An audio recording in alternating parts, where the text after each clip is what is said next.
Hello, everybody. This is Willie Summit III, founder of RightTouch Solutions. Welcome back to the RightTouch Rundown, your weekly dose of operational strategy and nonprofit clarity. Today, we're kicking off a new four-part series. We've done two. We're on number three of a series. We're doing it, friends. This time, we're going to be talking about overall, the series is going to be on board development and governance that works. This series is going to be designed for organizations that are ready to move from just name on paper to active strategic partners in the community and those they serve. The topic for this episode will be from founders to function, the evolution of a working board. And I want to be very clear. Don't think you can just walk out the door because it said founders. If you've been leading an organization as president, vice president, committee chair, head volunteer, and you're still the go to for every major decision, come on back and set yourself because this episode is for you too. I understand that in the beginning, it makes sense to wear almost every hat possible in the organization. But if you're still holding on to all those hats, 2, 5, maybe even 10 years down the road, it's time for a change, a succession plan, and exercises on letting go of those hats. Transition from a founder dependent board to a structured strategic board requires intentional effort. It's not going to happen without you doing something and setting clear expectations. Founders, leaders, I get it. I'm one of you. We've been steering the ship and it's hard to let go. But you must remember that the goal is for the mission, the vision to outlive your involvement. Even when you move from founder or leader to just a regular member to just a supporter, you want this group to continue going, growing, and evolving. So you'll need a board that doesn't just support everything you do, but also supports the operational strategy, which may mean some things you don't like, aka letting go of them hats. So let's talk about some key issues with founder-led boards. One is decision fatigue and burnout, which is something you hear in everything you talk about for volunteering. You'll hear the phrase burnout. So how does it affect our leaders? Decision fatigue happens when founders consistently carry the responsibility for most or all decisions. Boom. Over time, this consistent and constant decision making leads to mental exhaustion, wearing out of your body, reduced effectiveness because your mental clarity is gone. And of course, the end result, as I always say, burn out and you burn up. I love to give y'all examples for you don't walk away thinking, how does this apply? So let's do some life application. You started a nonprofit, you began leading out of passion, you've been doing it for a while, and initially making every decision felt empowering. We're making change. I'm getting the structure together. We are moving in the right direction. But now, somewhere along the line, you're still managing budgets. You're still reviewing every event details. You're approving the social media content. You're overseeing programs, often all at the same time. And many of you have a normal, regular 8 to 5. So eventually, your body is drained. Those decisions take longer time because you're still catching up constantly because your body was drained. So you didn't give that one 100%. So now you still have 20 more percent to give to it, but it's time for another 100 over here. Those decisions take longer. Your organization loses that agility. It's no longer loosey-goosey because you're the bottleneck. We can't get through because we need those decisions. We need those decisions, and you're still 14 decisions behind because everything still needs to flow through you as a canal, but you haven't raised the bridge and it's getting stuck. We're going to call that mission stall. Another one, limited growth. And when I say limited growth, that is what occurs when an organization's direction, the creativity that makes it what it is, and the strategy are overly influenced by a single individual's perspective, and is typically the founder or the owner. It can happen again also in your committees or your volunteers when someone who's held that role of leadership has been overly influenced on how it runs instead of listening and taking input. This restricts that diverse input and innovation. And when we're talking about diverse, we're talking about diversity of experience, diversity of life, diversity of outlook. So just because you've been doing it for a long time doesn't mean a fresh set of eyes can't show you some gaps that you no longer see. And that would lead to missed opportunities for that expansion that you need and impact. Let me see if I can get you a quick example on this. Your organization has operated with the same methods and visions that you created years ago, but you notice growth is plateauing, just flat. New opportunities have arisen, yet the board remains hesitant to pursue them because decisions still evolves around the original vision. We can't do this because we've only done this, or this is what we started off doing. This is what's got us who where we are. But without fresh perspectives, that organization is going to struggle to adapt and explore innovative strategies. Just because I'll take this back to my corporate days, just because we've only recruited at certain schools doesn't mean we can't broaden that out. We may be a TCU, a Texas Tech school. Clearly, I'm in Texas, a SMU school. But what about the UTA, the Texas Wesleyan? Getting those relationships, going into the middle schools where they're starting to STEM conversations and that CTE, and getting them to understand where they can go and building that long-term pipeline. Oh, we can't do that. We've never done that before. This is what we've always done. This is what works for 11 years. Move outside of that. It's all right. I'm not saying put down the structure you've built, just get rid of and throw it in the trash. That's not what Willie Summit is saying. I'm saying be prepared for limited growth if you continue that way.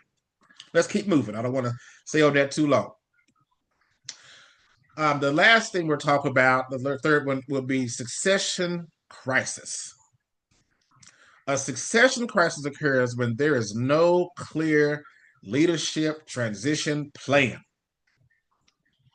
You will put your organization at risk if the founder, if the leader, if the committee chair, head volunteer steps down unexpectedly because life, be lifing, or they retire and there is no proper guidance or structure.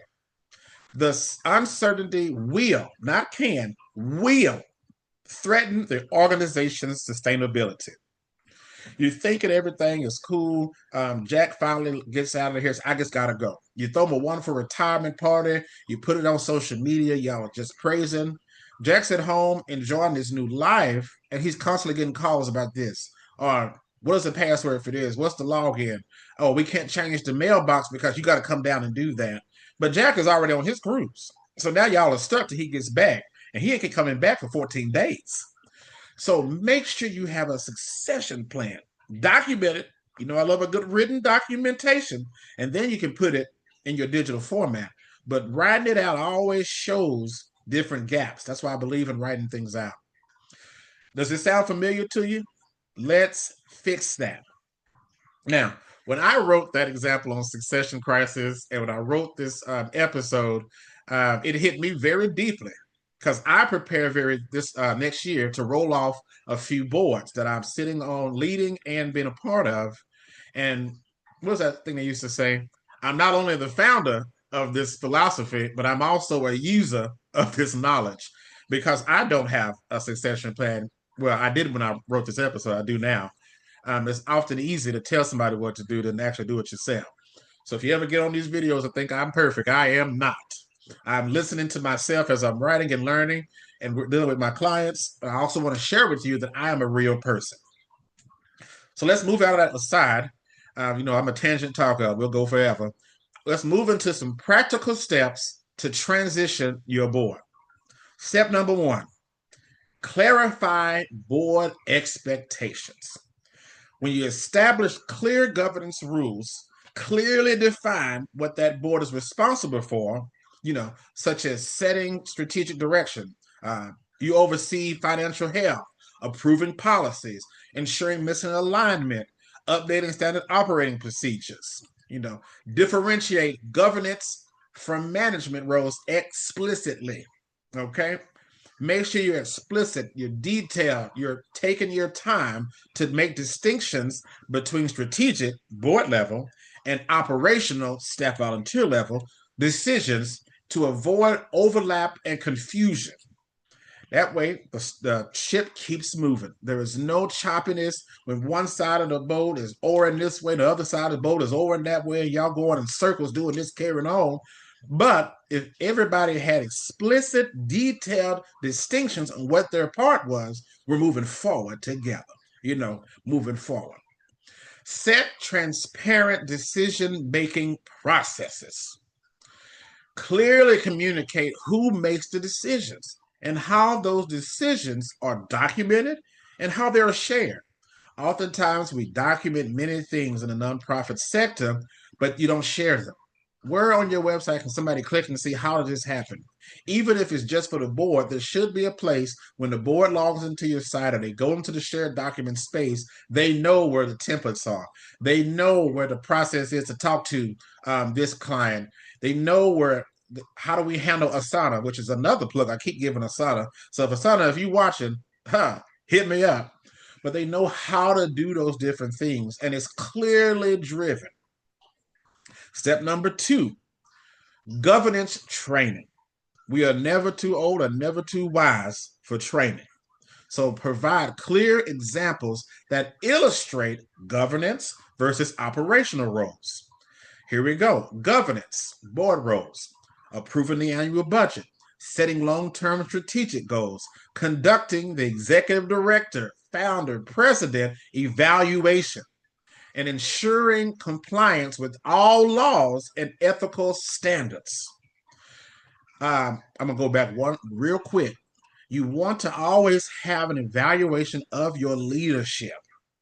That's how you know you're moving in the right direction. Your people, you and the director, you'll know that your people understand your direction. So if they're evaluating you and it is far off, there needs to be some conversations to get back together on both sides. Because if it's far off, that means either they don't understand or you're not portraying it correctly. So get it correct. And when we talk about laws, I say all the time, ain't nobody trying to go to jail. Okay? Do what you're supposed to do. I know I'm too pretty for jail. So if you have laws, if you're dealing with food, get your permits. If you're dealing with children, make sure you get your background things done. Ethical standards, if you're giving out knowledge, if you're working with clients, if you're getting grants, have your reporting structures together because that's ethical standards. Do us right. I trust y'all to do us right. Don't let me down. When we're talking about operational, that is staff role, that daily financial management, implementing the board-approved programs, hiring and managing staff if necessary, engaging directly with stakeholders as the face of the organization. You also want to commit to ongoing and consistent board education. Schedule that initial board orientation and onboarding sessions with each new board member to ensure everyone starts with clarity. A board position opens up. Take time with that new board member. Yes, you have people on the board forever and you get used to, I've seen, these people for a long time. Make sure our new board can catch up and feel like they're part of the conversation and not always just catching up or trying to catch it on the fly. Include regular training throughout the year to enforce governance practices and keep members updated on best practices and emerging trends. So when you're having your town halls or your general body meetings, let them know what y'all are doing, the trainings y'all have been going through, why you are doing different things. If you're doing a compliance overhaul, tell them why. Give them an update. A board just went through this wonderful program, and this is what we've learned. That gives that buy-in that the people they are trusting to support an organization they believe in, they value, are caring enough to keep building themselves to keep this thing moving forward. Lastly, create and maintain a comprehensive board welcome book. It can be digital. I know everybody knows I hate paper. It can be digital, but it needs to be some type of document or a group of documents that contains key information like the bylaws, organizational history, committee structures, expectations, and the current strategic plan. Oftentimes, our board orientation is usually they come to the first board meeting, they meet everybody, you give them a quick overview, and then y'all, the guns are hit. Y'all got to get out of here and get busy. Give them a board book or a website they can click a bunch of links if you're a link person that they can have time and sit and study with and go back to. Set some time with them, set some one-on-ones, a couple 30-minute sessions or an hour to just let them know we appreciate you being on the board. Get their why or why they want to be part of the board, what they want to do with the role they just took on, and explain to them how y'all can work together and set a pattern of cadence around that first couple months of being a board member.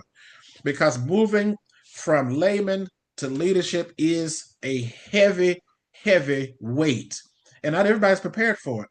So prepare your board. Be the board leader that people want to be a part of. Moving to our third step would be operational support. I want you to gradually delegate tasks historically done by you, the founder, the president, the committee lead. For example, if let's get a good one. The founder has traditionally handled donor communication. Begin by clearly documenting the donor engagement process, which means if you don't have one, it's time to create one. So if you don't have a succession plan of any type, this video is giving you a lot of homework. If the donor engagement process is, you already know, I'm just going to call Jim over there and we're going to have a quick talk conversation. I'll bring up the kids a couple times, remind them about what we're doing, bring them in. He's going to give us our check. We're going to move forward. Only you know that. That new person that you're getting ready to train doesn't know that. So remember all those pieces. Take time to clearly document how you handle that client and why you handle that client that way. So when you're ready to pass it off gradually, just don't give somebody and walk off. That's rude. Gradually give it to them. They'll be ready. Then you hand out the task, have the founder review it, have yourself review it with them, and then communicate that with that client, with that new founder. Hey, Jim, this is Zach. He's going to be taking over our corporate relations piece, especially for this industry or this sector. I'm going to hang out with him for a little bit, but I'm going to be rolling off. We're really expecting a great relationship. Let me know if you need anything, but you're in good hands. That's a great handoff. I want you to also to outline and communicate decision-making authority. Create simple frameworks or decision matrices. I gave you a few in the last episode arc to ensure, what we're going to use here, clarity about who can make decisions independently and who needs approval. That'll reduce your bottleneck and reliance on one individual. We don't continually need one person to approve everything.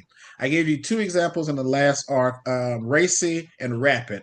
Feel free to look that up on your own time. Again, as I always say, this is your YouTube scenario and your YouTube channel. So go back and forth, pause, have multiple tabs. That's your business. I don't pay for nobody's account.